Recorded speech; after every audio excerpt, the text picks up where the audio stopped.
Welcome, dear listeners, to Satanist Next Door. We're your hosts, Lilin and Tommy Levine. Whether you're an open-minded, curious onlooker or a fellow Satanist seeking camaraderie, our goal is to share our personal experiences and delve into the intricate tapestry of Satanism in our daily lives, occasionally inviting other guests to share their unique perspectives, leaving no pentagram unturned. We'll explore how our beliefs shape our views on society, dive into struggles and triumphs we've encountered, and reveal the humanity that unites us all. So grab your favorite chalice and join us on this captivating journey. Satanist Next Door is ready to peel back the curtain and offer you a glimpse into our world, one captivating episode at a time.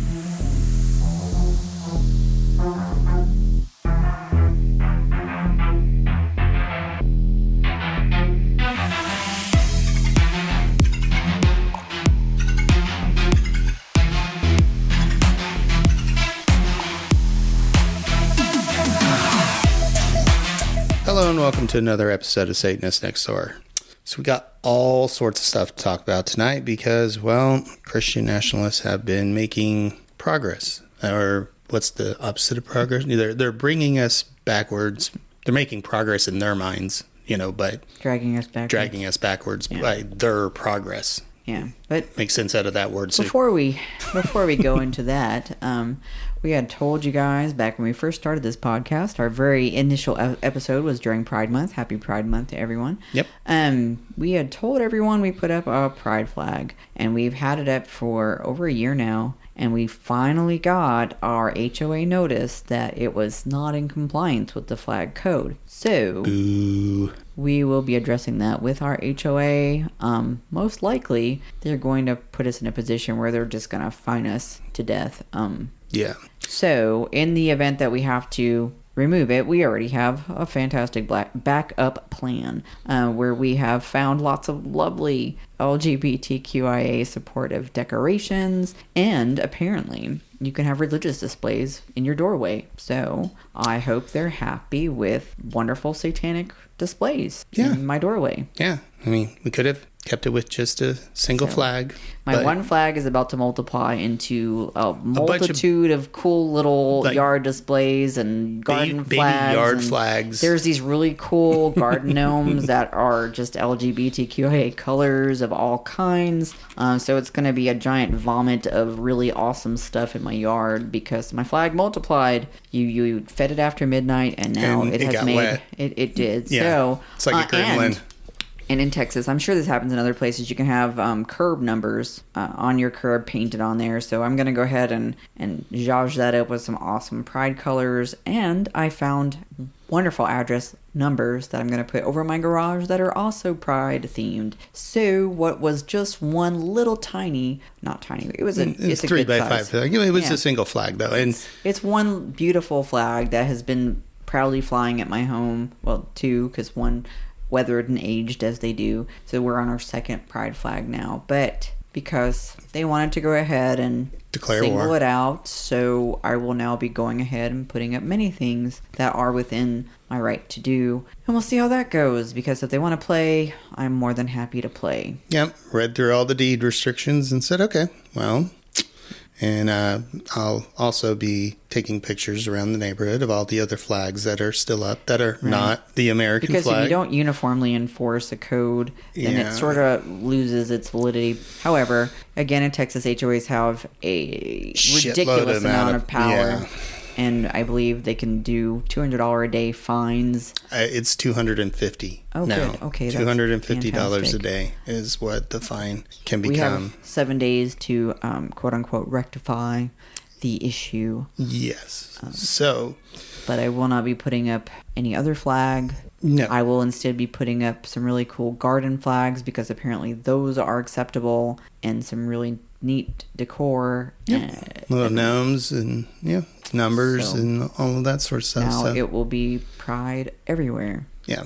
So two can play at that game. Absolutely. So that's our fun update. I'm sad and angry about the flag. I do feel like we will somehow slip through the media, the discriminatory HOA that during Pride Month wanted to go ahead and discriminate. Make a point. Yeah. Now, I can't guarantee they're going to go anywhere with that, but it's worth trying and at least putting out some op-eds about how draconian Texas is. And on that note, we have some other updates. Yeah, so, obviously we've covered the abortion topic a lot, and we've covered what the Supreme Court said and what the Christian nationalists have basically been telling everybody we're going to do, and people, for some reason, either don't believe them or whatnot. And it's more than just a women's rights issue, because, things like IVF, that is used by the LGBTQIA community, and today they tried to codify IVF, and that one failed. Mm-hmm. Because, again, as Christian nationalists have kind of taken over one of the parties, that party voted against it, and they couldn't get over the 60 vote threshold that they would need in order to break a filibuster. Right. So if you thought Alabama Supreme Court was just kind of fucking around and, oops, no, they didn't really mean that. Guess what? They meant it. Yeah. They really, really, really meant it. And my hope is, because IVF is utilized by many people. Yes. For multitude of reasons, as is surrogacy, which I do believe will be one of the other things on their radar. They haven't definitively signaled past some passing comments, it's but it has been mentioned. Right, 2025. Which is where IVF, I think they have a very specific agenda when it comes to the sort family of nuclear nucleus. Family, yeah. Right, and so they've definitely signaled that things like IVF are counterintuitive to the plan where there's a man, a woman, and kids, and they're all in one family, and that family remains regardless of what. And to reinforce that remains regardless of what, they're also signaling a very strong desire to remove no-fault divorce, citing that it is destroying the fabric of our country and families, and that no-fault divorce is really penalizing men unfairly. Yes, boo-hoo.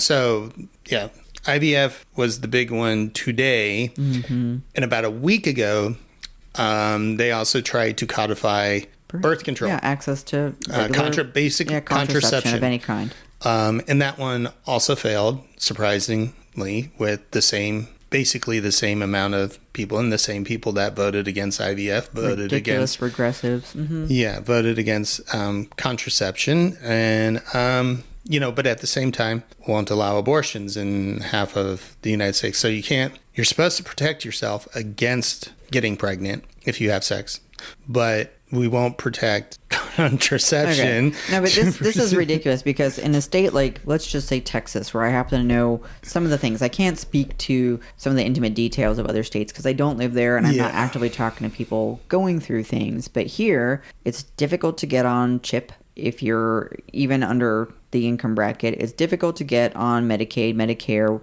any kind of protections that help you provide for yourself during pregnancy or a child once it's been born. It is difficult to get contraception now. I know someone that recently had a baby and wanted to go ahead and get on birth control. They told their doctor, hey, I want to get on birth control. I don't want to, get pregnant again right now. And the doctor said, abstinence is a good option. Yeah. This person is married. I'm pretty sure their husband's not going to go, they're right. We should just go ahead and not have sex again unless we're planning on having more kids. That is just not feasible. Yeah. So here we are. That's not a made-up conversation. No. That is an actual conversation that happened. And I was floored. Yeah. That's not medical. That's not sound medical advice. Yeah. So if for some reason you've been in Never Never Land and you didn't believe the things that the Christian nationalists, alt-right, whatever you want to call them, have been saying that they're going to do. They wrote about it in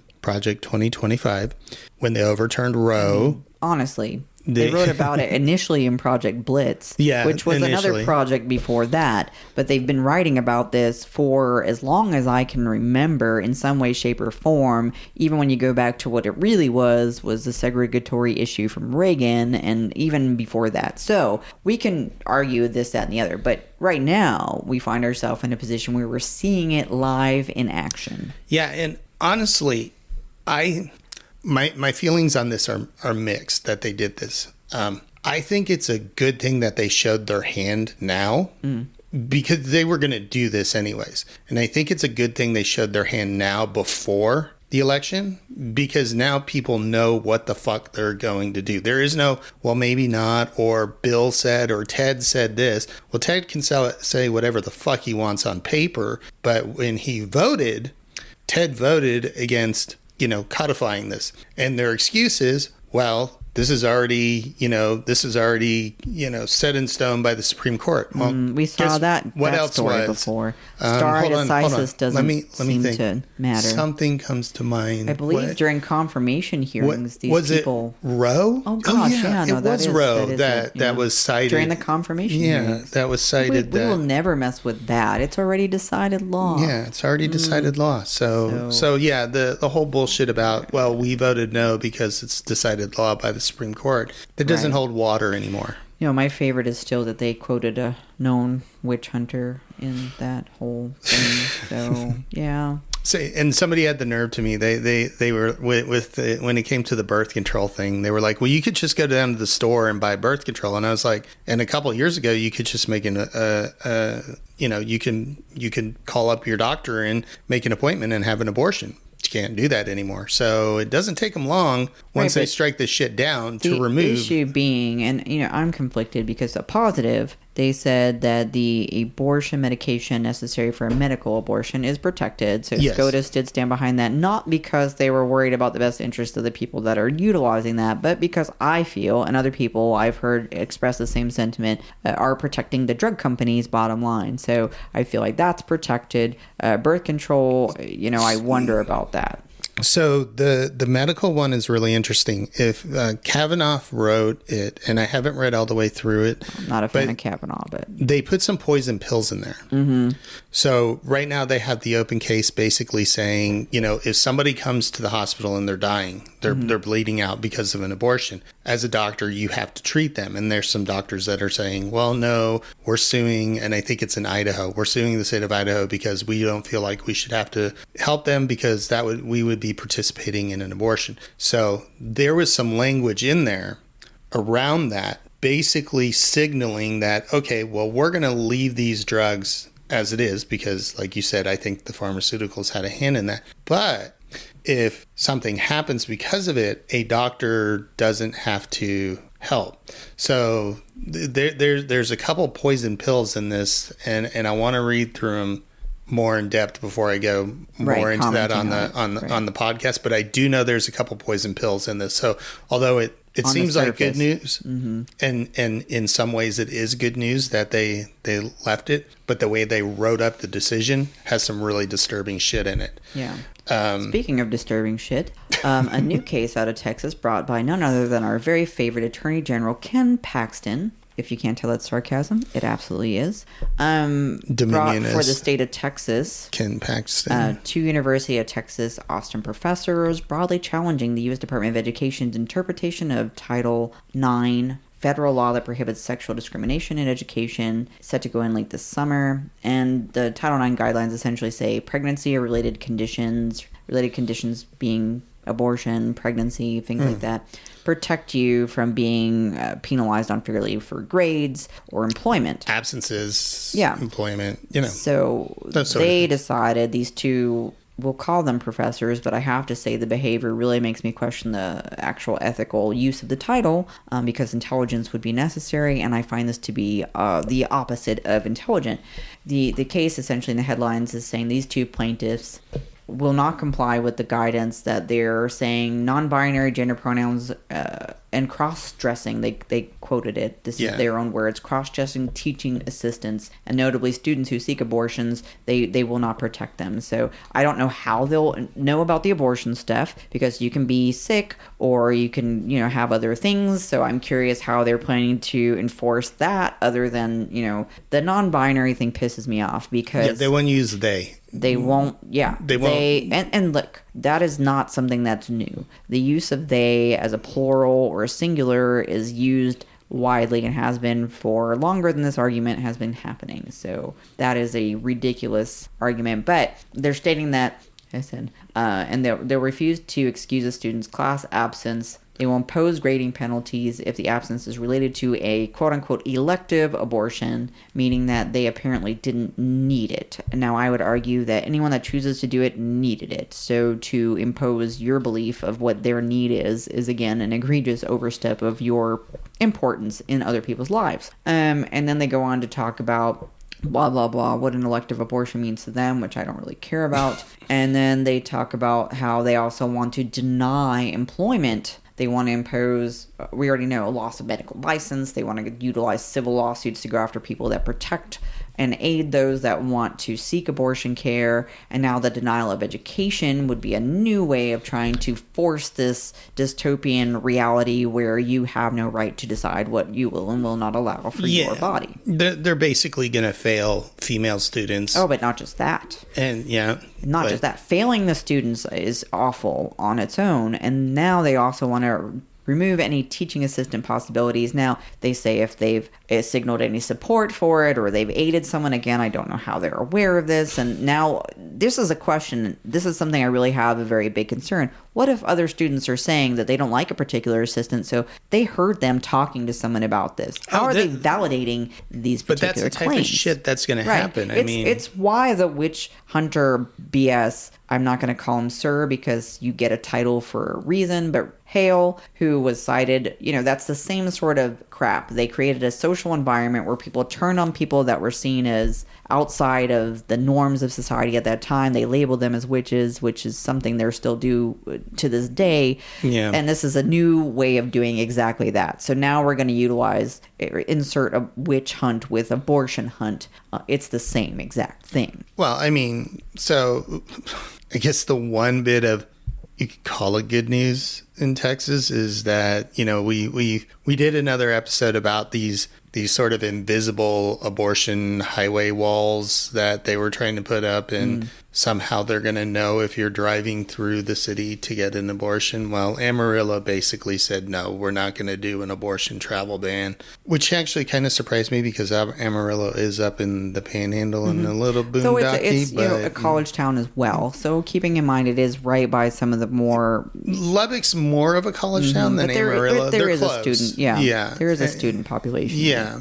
But it is the main highway to get out of Texas. Keeping in mind, they cannot impose an enforcement on someone traveling across state lines. There is a constitutional protection that is, still in place that prevents you from being persecuted.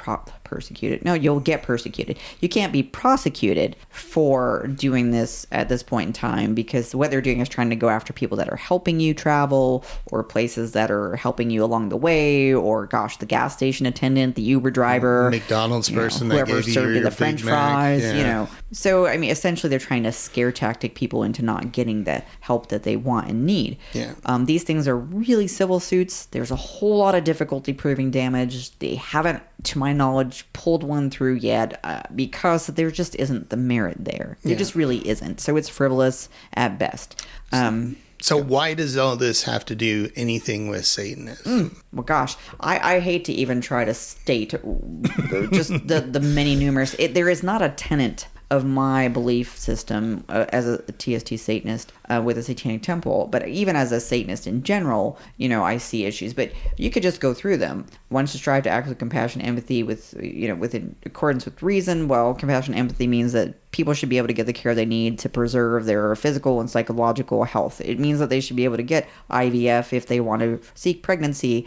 And it means that they should be able to decide whether or not they identify a certain way and how they present themselves. So we've got those things covered there. You can go, the struggle for justice is ongoing. Well, here we are, going against, laws and institutions that do not make sense, and the necessary pursuit, which should prevail. Justice should prevail in these individuals' favor. And one's body's inviolable. Well, here we go. That one's pretty basic. Kind of subject sticks to out. one's, own will alone, meaning whatever it is they want to do as a consenting adult, they have the right to make those choices. You can go into freedom of others should be respected, including the freedom to offend. Yeah, abortion might be offensive to you. It does not mean that people don't have the right to seek the care that they want. Yeah. To willfully and unjustly encroach upon the freedom of another is to forego one's own. Well, there you go. You don't get to sit there and go after people and then say that you have certain rights. You don't, because you just told other people they don't. So, in my opinion, that's an interpretation. These are not solid. These are my perspective interpretations. And that's what the tenets are. They're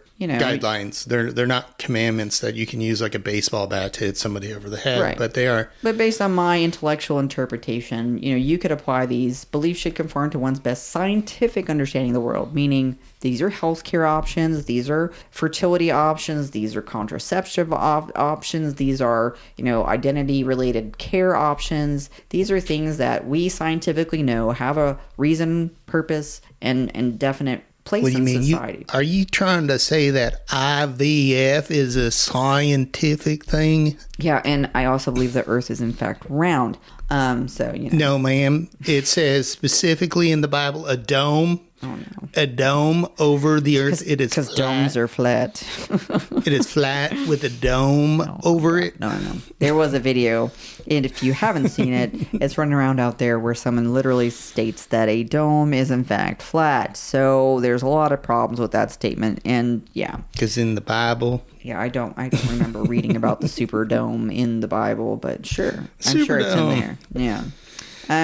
Don't distort scientific facts to fit your own beliefs. People are fallible. If one makes a mistake, they should do their best to rectify it. Well, look, pregnancy without it being a desired outcome could be seen as a mistake. Yeah, it could be seen as something that they want to rectify through abortion. The ability to take away people's rights is a mistake. I think sitting there saying that you can utilize biblical-based legal reasoning to take away people's rights is a mistake, and they should really rectify it and resolve the harm that they've caused because of it. You could put this in so many different ways. Telling people what their gender is because they believe a certain sort of whatever the heck, and that they don't have a right to be who they truly are is definitely a mistake. Yep. And they should rectify the harm they're causing. So this goes on and on and on. And then the last one, of course, being that every tenet is a guiding principle designed to inspire nobility in action and thought. The spirit of compassion, wisdom, and justice should always prevail over written or spoken word. And the laws that we're looking at are definitely those written and spoken words that really should not be taking the rights away from other individuals to make choices for themselves. How many times do I have to say this? Yeah. And so this is just what's happened in the last 2 weeks. Yeah, it's sort of sped up. And I don't know if that signals that they're worried that they won't be able to win. I don't know if they're not even considering, and when I say they, I mean the more extremist religious people that are trying to push things through elections and on ballots and all the ridiculous things that they're trying to do. I don't mean a specific party. It just happens to be that there's a group that are aligned with a certain kind of party that seem to be behind that. Well, I think the move to make them vote on codification was a smart move, because without that, these senators, they say, well, look right here, I made a statement that it says I am for contraception, I am for IVF. Well, sir, why didn't you vote for it then? Mm. Well, it doesn't need to be voted for because the Supreme Court has already given precedent. Yes, sir, and they did to Roe as well. So why don't you vote to codify it if you actually believe in it? And that's then when it kind of really shows where they're at. And so, I truly believe if you are running for office or something, put your fucking cards on the table. Yeah. What is it that you believe in? What is it you're going to do? What do you stand for? What are you trying to advance? What are your personal or private or paid for agendas? Because let's be honest, we know people like Tim Dunn are very invested in a lot of these politicians and definitely helping to push these things forward. So, Tim Dunn, oil billionaire in Texas, that is just dumping money into Christian nationalists. Right. Private religious schools, religious indoctrination, all kinds of different, Yeah, I mean, their entire goal is to get rid of public schools, at least starting in Texas. And you can see, well, it's not just Texas, because Florida already is seeing, because of the school choice, which I firmly feel is definitely rooted in the segregation movement, and it is definitely trying to cause issues where people are then segregated, not just by religion, but by race and by all these other things, and it causes a disparity in the education people are able to get, and of course who suffers, people in certain income brackets, people of certain ethnic backgrounds, people, like, they have a very specific agenda, and it's the one that we are all very aware of, that some people wear special white sheets to push. So that being said, we're all aware of the kind of negativity that they're trying to pursue. So in that vein, another lovely Texas thing, and because so goes Texas, so goes most of the U.S., unfortunately. Yeah. More than 80% of the state's registered voters currently cast their ballot anywhere in a county that they reside on election day. And this is so that it provides voter access, which you would think, if you are someone that wants a free and fair election, you want to give people as much access as possible, right? Yeah, yeah. So apparently not. The Texas GOP is now pushing to get rid of countywide polling places, and it's growing interest from state lawmakers. The Republican legislation, it put it on its priority for next year. The election officials are warning that if legislators scrap the state countywide voting program, they will struggle to pull off the changes that would be required, beginning with increasing their numbers of polling places, paying for hard to find additional locations, and recruiting and paying workers to staff them. So, in other words, it's going to create... They won't have enough people. Right, they won't have enough places. They'll be disenfranchising their own voters, which they will then say, well, no, it's not us. We're just trying to secure, like, really safe elections, guys. And so people might say, well, what's the big deal? Because if you live in a county, you just, you drive to whatever county location. And sure, if I live in, BFE in Texas, and there's one highway and a couple other roads, that's not a big deal. But take a city like Houston.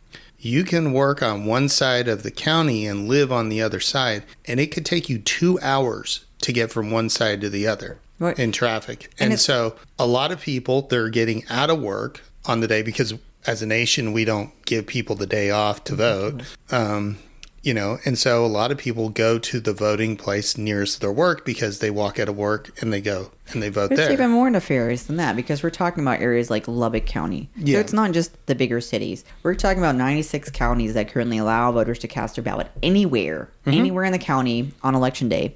And what will happen is about 15 million people, 15 million registered voters will be essentially disenfranchised. So if you accidentally go and cast your ballot in your non-assigned precinct, because now they've had this big countywide thing, they didn't have to worry about whether or not they were assigned to a specific precinct. Precincts are incredibly small areas within the greater district. So if you don't go to the correct precinct and you mistakenly go to the wrong site, you get a provisional ballot. Now, why does that matter? Provisional ballots don't guarantee that they're counted. Yep. So this is a very, you think, well, I'm just still getting a ballot. I'm still casting a vote. No, you are not. Nope. Under this change, if you cast a provisional ballot because you went to the wrong precinct and you went to the wrong area, you may not get a vote at all. Well, I mean, last election, Kim Paxton threw out 2 million votes. Which I still don't really see people talking about. But, okay, fine. Right. This will just give them more power to throw out more votes. And they've already talked about the fact that they're not using the standard voting accountability system. They've already talked about the fact that they're not going to use the same voting machines because they were proven not to be rigged. They went into the whole conspiracy theory sort of shit. And they were actually able to get it at a state level. So this is the fucked up part about states like Texas, where the people don't actually get to vote on the issues. It's the legislators that vote for us. And I'm putting "for us" in quotes because, for example, abortion.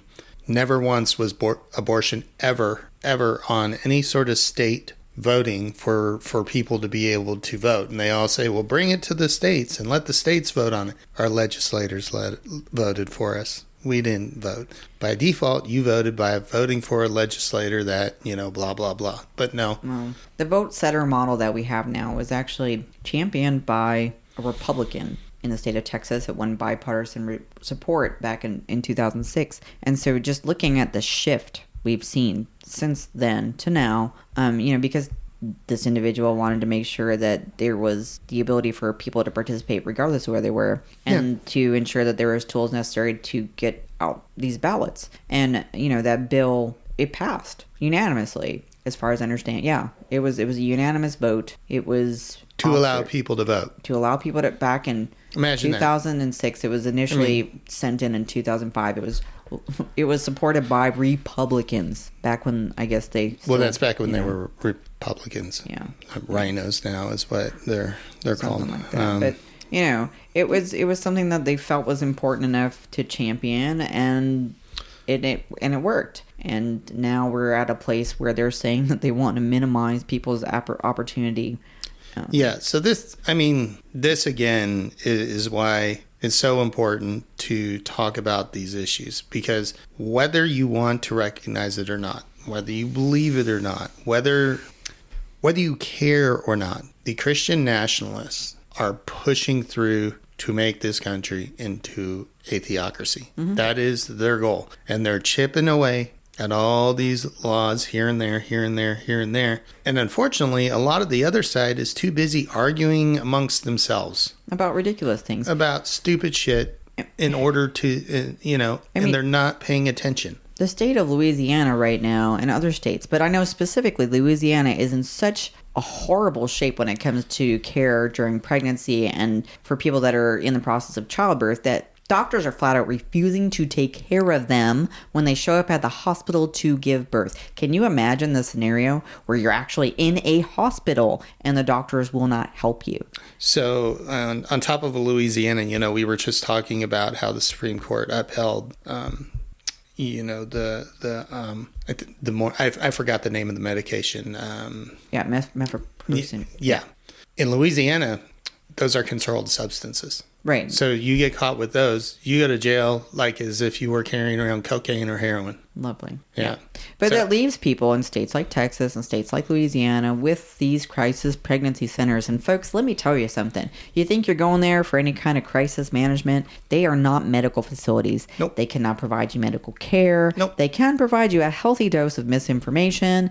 And the Bible. They're not HIPAA compliant. So any information you share with these people can be shared elsewhere. I feel like it's important to let people know what they're getting into. So when you go there and you talk about feeling like you might not want to continue your pregnancy, they have the right and ability to report that. Mm-hmm. So, again, look at your options dwindling. Look at the reality about IVF. Look at the things that are happening. But on the same ugly coin that is dirty and picked out of the mud, there are some shiny bits. So we see sort of areas like Amarillo pushing back and saying, no, we're not going to join in on this ridiculous invisible wall where we're going to psychically know if somebody's coming through the city to have an abortion. That's what I think about that. These people are so beyond ridiculous. And I just think people need to understand, when you go out and you cast your ballot, make sure that you're thinking about the greater community, your family, your future, the future of people that you care about. I say this over and over again, but it just is the way it is. If you have certain beliefs and you feel like people deserve certain freedoms and rights, then make sure that you're addressing that when you go out and you make these decisions, because it doesn't just affect you, it affects the future. I forget where it was, but they said something like generations 10 years ago affected generations now, and in 10 years the decisions we make will affect that generation. Oh yeah, this election coming up is going to affect people for at least the next 50 years. Well, yeah. I mean, it's just the cycle that we're perpetuating. Your grandchildren could really wreak havoc globally. We're already seeing it. The issues, they say it's Trumpism, is globally spreading, and I hate to give that dolt any extra credit because he doesn't deserve credit at all for anything other than being one of the biggest failures and disappointments in politics of my lifetime. Christian nationalism is spreading worldwide. It's just nationalism of their own country, but it's still wrapped up. It's the same. I don't even think it's Christian nationalism, because some of the areas you're seeing in Europe are being propaganda pushes from places like Russia. And of course, they have every incentive, because they've always stated for the longest time, and not to get into conspiratorial nonsense, that we don't even have to ever fire a shot. You put the right kind of mentality out in the world and you're going to see a country collapse on its own. Mm-hmm. And I hate to say there's merit to it, but look around. We can't even have disagreements with each other without it turning into a giant moral panic within, and people pointing fingers at everybody and nobody listening to anybody. So we see these things actually taking root real time. Yeah. I mean, the IVF one was really surprising. Not surprising. I shouldn't say really surprising to me. It was surprising because there are so many evangelicals that use IVF.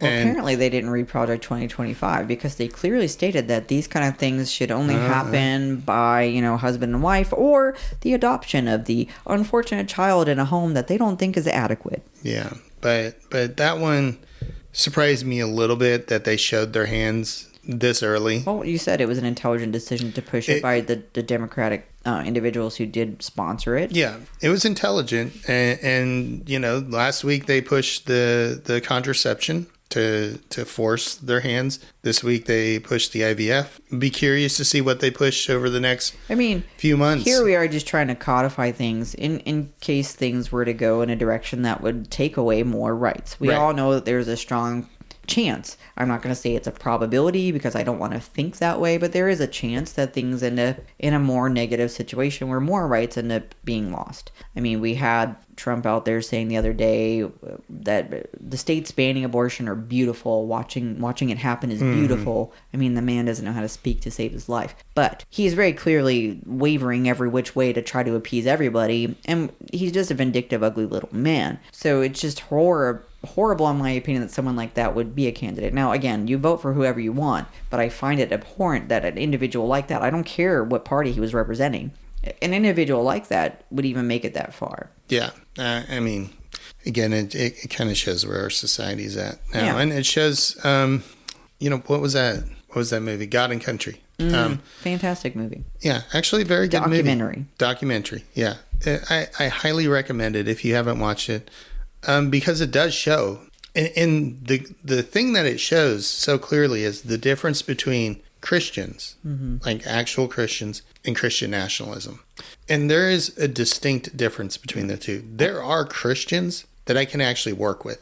There are Christians that I can be like, look, we've got differences of opinion as far as, what happens when you die and all of that sort of stuff. But we see eye to eye on certain things. And so we can work together on that. At least I can. And if, and some of them are open to working with other people that they're like, okay, cool. Yeah, we have differences of this, but faith and religion doesn't belong in the government. So we're on the same side with this because this other shit doesn't belong in the government either. These are personal religious beliefs that are being pushed into law, and religion does not belong into law. So there are Christians that Even I can Christian actually, legislators. Yep, even Christian legislators that I can actually work with. There's one in Texas. I forgot his name off the top of my head. I share some of his stuff on Twitter. But then there's Christian nationalism, and that is what we are fighting. We are fighting against Christian nationalism, which is making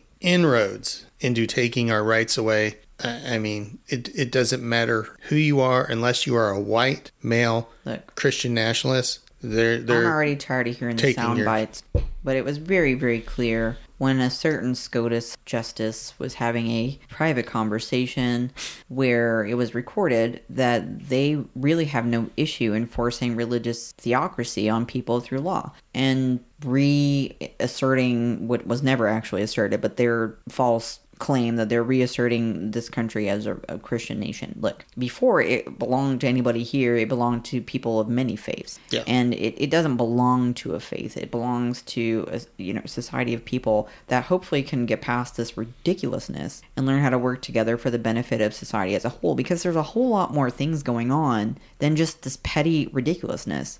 People are still dealing with healthcare discrepancies, living discrepancies, job discrepancies. Healthcare in general is abysmal here. Psychological issues abound. Oh, mental health in Texas is it's not just Texas, horrible. Though. There's just so many people that cannot get the adequate care that they need. And we're not saying that there's people of varying degrees of mental health issue, and when they're not able to get care at an early stage for these things, then it just becomes progressively worse, and it creates a self-perpetuating cycle, and the state is perpetuating it. So until we start recognizing these issues, or the issue of people trying to get a basic education so that they can provide a better income, and having a ridiculous interest-bearing loan that is just ridiculously impossible to sustain. You have people paying interest for 20 years or more and not even making a dent in the original loan for an education that they need to get certain jobs. This is not a sustainable model. And, you can argue all day long that people shouldn't just get things, but you're benefiting society to provide basic things like low-cost healthcare, mental health coverage, education,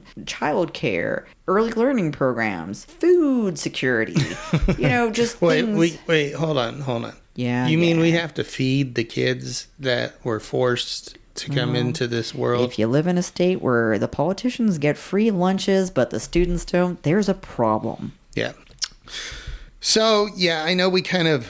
Yeah, I tangentialized a lot. we sort of veered off, then back. There's just so many. So, yeah, we've missed everybody, and then, the world continued to do its thing, and we're like, whoa, we missed out on a lot of stuff, so we had to kind of catch up. But the light at the end of this flaming tunnel is that people are pushing back on it. You hear a lot more being spoken out loud. You hear a lot more people that are saying the things that people don't want to say. The ugly truth of the matter is we have an extremism problem here, and we need to call it out, recognize it for what it is, and do everything that we can within our power legally, appropriately, to push back against it, because we have the numbers. We just have to have the ability to care enough to make a difference. Yeah. I mean, I say constantly on social media, vote smart. Yeah. I don't care what party your affiliation is. I don't care any of those things. What I care about is, are you doing the things that you supposedly align with? Yeah. I mean, vote like your rights and possibly your life depends on it, because it just actually might. And if it's not you,